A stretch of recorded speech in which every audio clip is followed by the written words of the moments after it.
It's time for Declare Your Independence with Ernest Hancock. Believe me when I say we have a difficult time ahead of us. But if we are to be prepared for it, we must first shed our fear of it. I stand here without fear because I remember that I am here not because of the path that lies before me, but because of the path that lies behind me. I remember for years we have fought these machines. And after a century of war, I remember that which matters most. We are still here! Tonight, let us make them remember we are not afraid!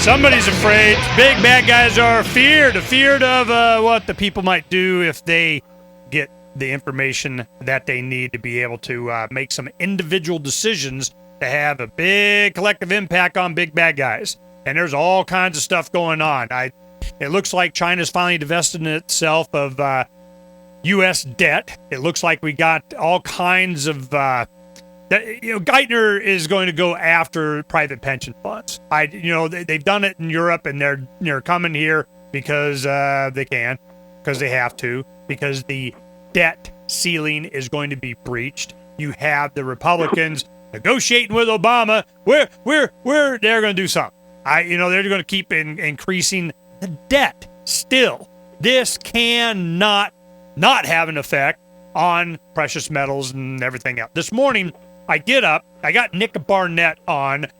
He has whatisthisdimeworth.com or Once Upon a Dime and all the other kind of stuff that we'll have him promote it here in a little bit, but the easiest way to access is just walletvoting.com. Walletvoting.com, this is what happened. This morning on LouRockwell.com's blog, Lou Rockwell's blog, they had a gentleman that put up, he goes, hey man, you need to know about these 4 links to these sites, all these different silver apps. One of them went to somewhere, and the other 3 went to Freedom's Phoenix or derivatives thereof.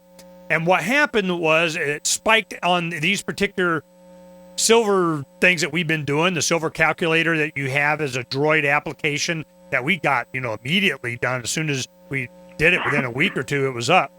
iPad, Palm, all of this stuff is available for you to be able to start doing transactions in junk silver or what's called circulated silver. Pre-1960, 64 and earlier, 90% silver in these coins. Now, Nick Barnett was a spearhead on this thing, making sure this stuff got done, and all of a sudden got a nice little explosion of attention today, and we already had all this stuff up and ready for it to go. And I want Nick to go ahead and tell us. Now, Nick, go ahead and tell us what the people, as they go to your site and everything, you got everything all updated, you got all the goodies there, what are they seeing? What made it so popular today, and what are they getting? Well, I think it started yesterday when one of the bloggers on Lou Rockwell's website posted an article with this idea that he had about an application that could convert circulated silver coins, junk silver, coin silver, into, based on spot price, what they're worth in Federal Reserve notes. So one of his readers or friends sent him a picture of a gas station in Ashland, Oregon, and there's a big sign that says, gasoline, 20 cents a gallon, if paid with pre-1964 dimes, quarters, halves, or dollar coins. So he goes on to say, I've got this idea, I'm giving away this profitable idea of making this application that's going to do it. Do it, the cloud, go make this. So Powell sent me a link to that yesterday, and we responded within a few seconds and sent them to Wallet Voting and whatisThisCoinWorth.info. And then this morning, he did a follow-up post saying, there's already apps. Here they are. By the way, here's 3 links to Freedom's Phoenix and the actual app that works. The other one is like some online web-based drop-down doohickey spreadsheet. it's not the same thing. So he was going, somebody should do this. And you go, oh, never mind. Freedom's Phoenix is months ahead of us. Yeah, man, we came up with this in December, and we've had it working since, I think, like the second or third week in January when we went to that gun show. We had a working Android app, so we're 6 months ahead on the curve here. Now, it's interesting because I can see the tracking on the site, on the usage of what pages they're going to and so on. And it started off with a couple of the links that they provided on Lou Rockwell's blog, and then it started to diversify amongst walletvoting.com, all the other stuff, like Shelton's video and us doing the parking meter thing and some of the other apps and the video demonstrations of using the app that you did. And all, I can start seeing it spread out. They went, oh, now we knew this was going to happen. We're going, look, man, we're just getting everything ready because we know sooner or later it's all get aboard the love train and the silver bullet and all the other fun that we have with this.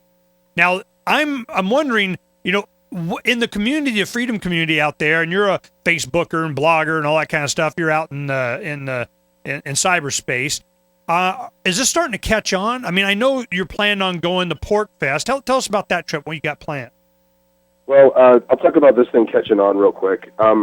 It's been a while since we've been on, or since I've been on to talk about this app, and I don't have complete up-to-date numbers.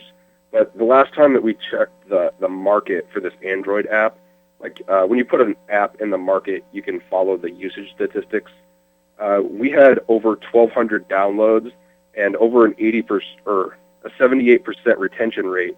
That means that of the 1,200 people who downloaded it, 78% of those people they still have it installed on their phone. So, and it's kind of interesting that the app only has these these U.S. issued CoinSilver coins on it, but it's globally distributed. People in South Korea are using it. It's big in Asia, and we got some updates coming to it to fix some glitches and stuff. They should be here relatively soon. We've been beta testing it, and then I forgot what your question was. Well, here I'm looking at it now. It's what does it say? It says 1 to 5,000 downloads. I'm wanting to know what the buzz is on the internet in using of the circulated coins, because it was interesting to me that I just found out about these coins probably a year and a half ago, 2 years ago, and I started buying them. Well, it's U.S. minted coin. It says, you look on it, it says 1964 earlier, it's 90%.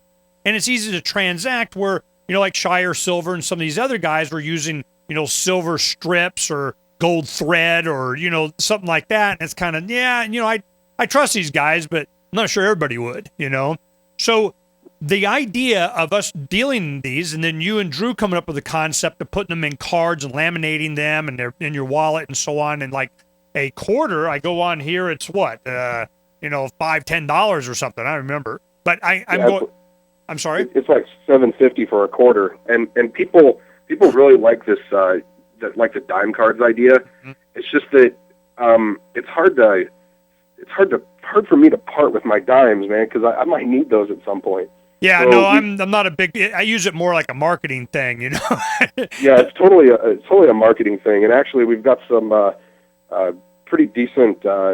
We got dime cards out there for some groups. I don't know if some of your listeners probably know, but I do the Cop Block podcast. It can be heard on LRN.FM, and I'm also a contributor for Cop Block. But the founder of Cop Block, Adamo Freeman, and his partner in crime, Pete Eyre, they are on tour right now with Liberty on Tour, and they're doing this Free States Friendship Tour, and they're going around and talking about Liberty, and they're packed up with dime cards. They've got Cop Block dime cards and Liberty on Tour dime cards. When we come back, I want to talk about that. We'll go ahead and give them a plug and how they're using this concept to promote a lot of different things.